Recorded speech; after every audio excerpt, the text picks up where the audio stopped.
ஹாய்ங்க. இன்றைக்கி நம்மளோட ஆர்டர்ஸ் தான் வந்துட்டு பேக்கிங் பண்ணிகிட்ருக்குறேங்க. அம்மாக்கிட்ட சுத்தமான முறையில் மட்டன் மசால், சிக்கன் மசால், சாம்பார் தூள், மல்லித்தூள், மிளகாய் தூள், ஒரிஜினல் நெய்ங்க எல்லாமே கிடைக்குங்க. ஹோம்மேடாக ரெடி பண்ணி கொடுத்துட்ருக்குறேங்க. உங்களுக்கு தேவைன்னா ஸ்க்ரீனில் தெரியுற வாட்ஸ்அப் நம்பருக்கு நீங்கள் ஆர்டர் ப்ளேஸ் பண்ணி வாங்கிக்கலாம். இது வந்து 1/2 கிலோ பாக்கெட்டுங்க. பார்த்தீங்களா, சுத்தமான ஒரிஜினல் பசு நெய் இந்த மாதிரி தான் இருக்குங்க. பாருங்கள்,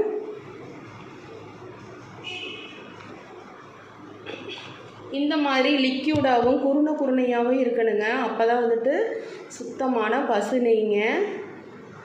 ரொம்ப வாசனை சூப்பராக இருக்குங்க. நீங்கள் ஒரு தடவை வாங்கி ட்ரை பண்ணி பாருங்கள்.